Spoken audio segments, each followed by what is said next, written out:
As a solicitor and with a current practicing certificate and a data scientist, I have long moral, philosophical debates with myself. And just to clarify a few things. So yeah, I'm currently employed as a sessional lecturer at UTS in information privacy law and data science ethics. I'm an employee of the Commonwealth Bank, but the opinions that I express tonight are my own. And I'd also like to clarify that the example that Matthew gave earlier about talking to a bank was not me. No, it wasn't. Okay, so I'm going to be very specific tonight. This is, hopefully we have, a variety of speakers here. And I'm also going to be talking in the realm where you are already at an organisation which is interested in applying data ethics. So I'm not going to get you to that point, but you're already there. So good news, your company wants to be ethical. They're aware that they've got data and they want to be ethical with the data they have.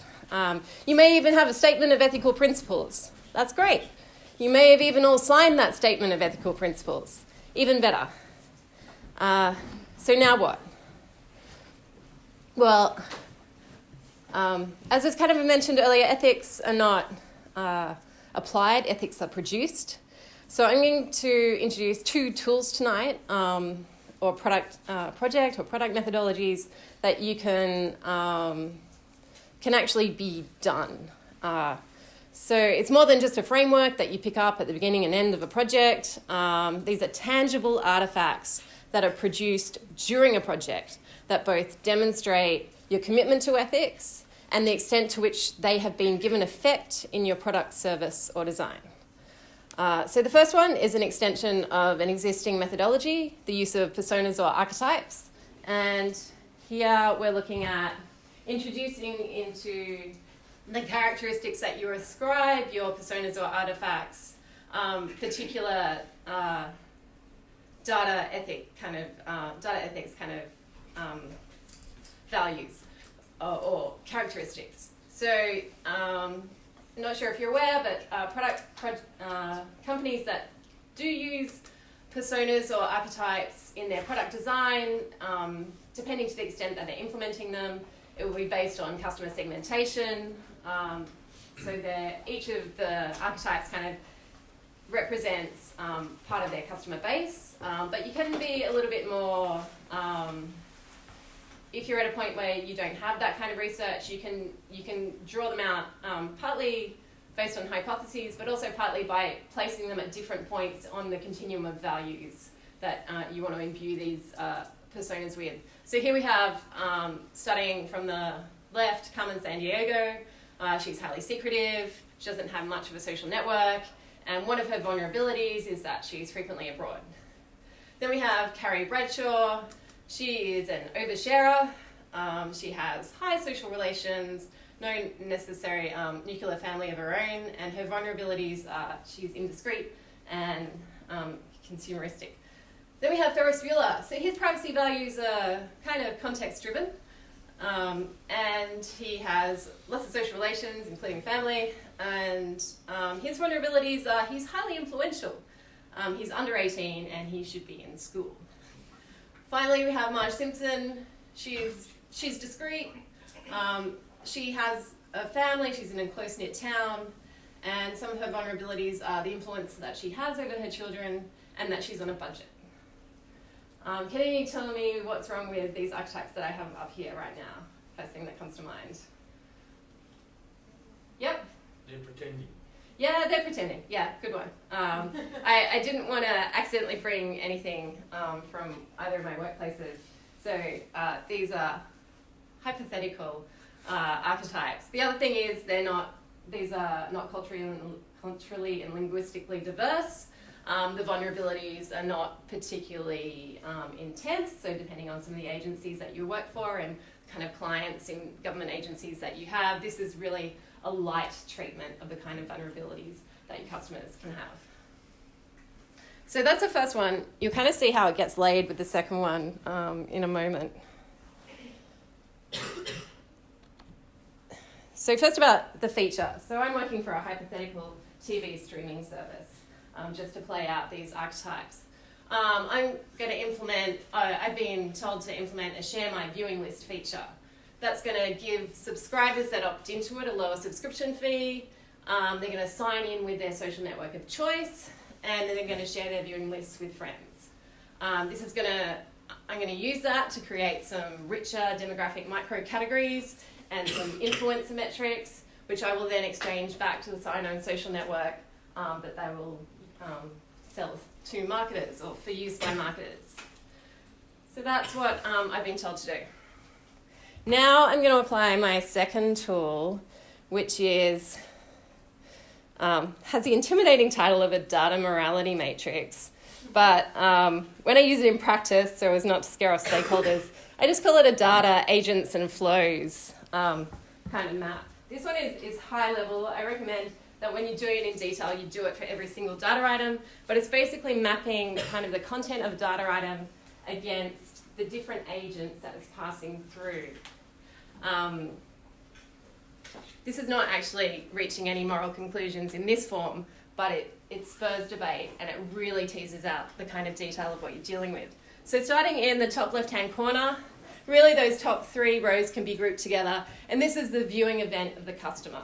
So the event I viewed, when I viewed it at, and me, who viewed it. That is then going to be consumed by the streaming service. They're going to pass it on and make it visible to my friends.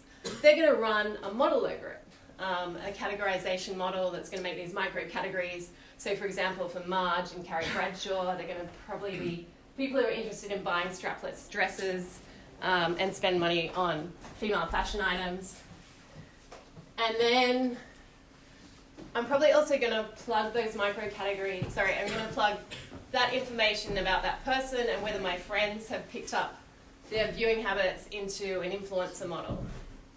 But because these first 3 rows are all personally identifiable information, when combined, then I'm not going to share them directly with a third-party marketing company or social network, kind of by law.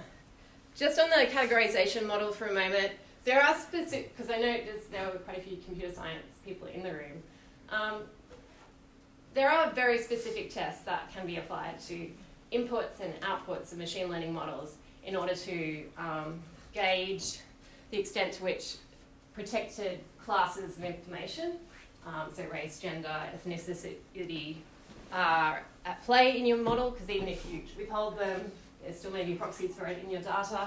And then on the outputs of the model, as Matthew kind of alluded to, you can run different accuracy metrics and see how the model performing is performing for each of those subclasses of people. I wasn't going to go into that in too much detail tonight because it's kind of very even more specific use case.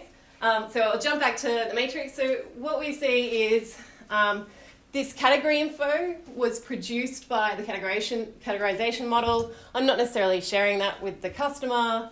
It is going to be consumed by the streaming service. The friends may not necessarily see it in this first draft. I mean, as we go through the project, we may realize that we need to be sharing some of this. And then that category is going to get consumed by the influencer model. And then that category is also going to go to the third-party marketer.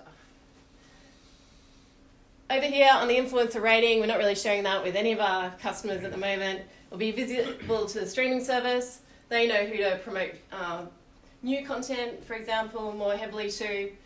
And it's, of course, going to go to the marketer. And then finally, the marketer uses the category information in the influencer rating to start a marketing campaign and then puts that in front of the customer and in front of the friends.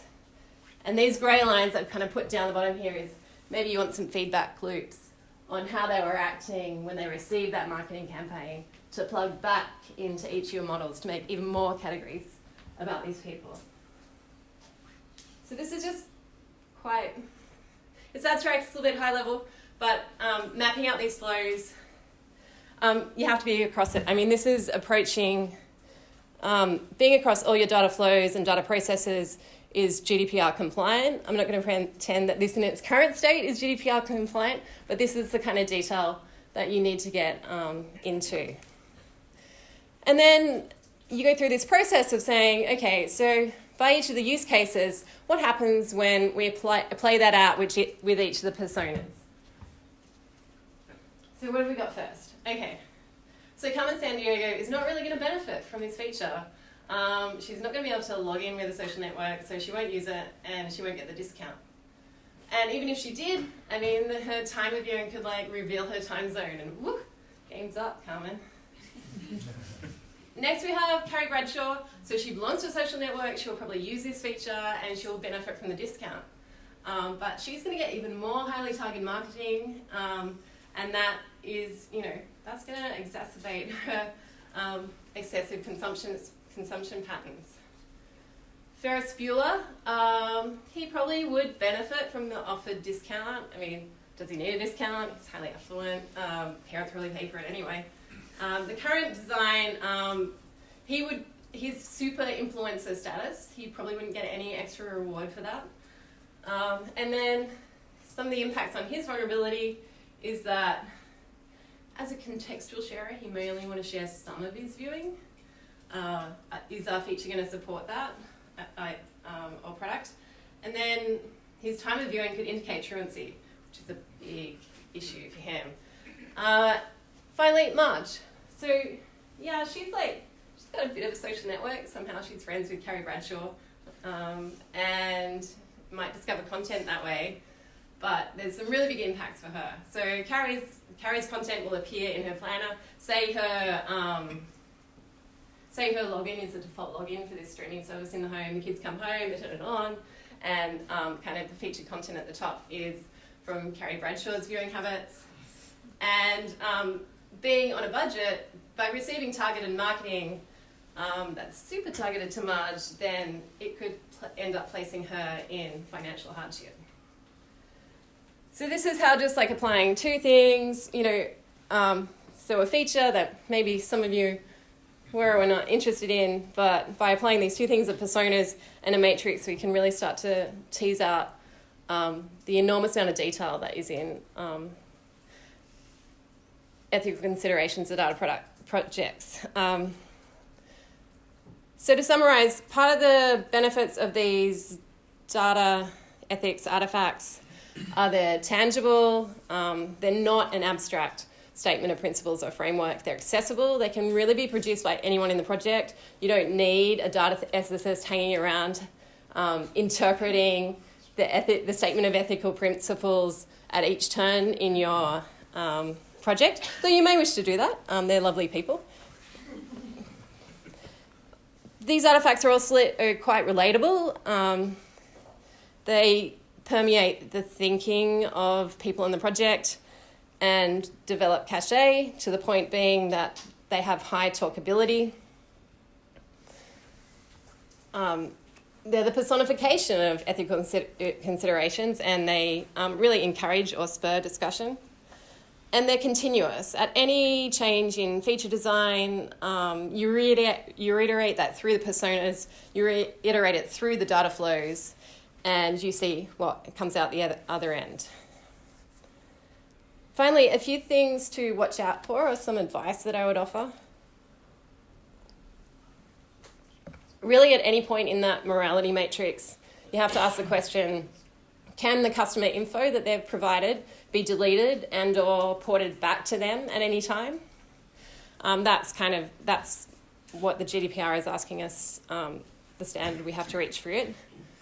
With personas, really try and hone in on the nexus of vulnerabilities in your customers. So an example of that is, particularly if you've got shared profiles or shared accounts, what happens when a domestic violence scenario arises.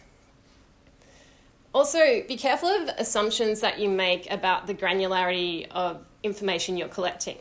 So you may say, oh, this information is device-specific or account-specific, so it's about this person. But it may not necessarily be about the device or account holder. Every purchase I make is not necessarily for me. I may be a big fish in a small pond and making purchases for extended family.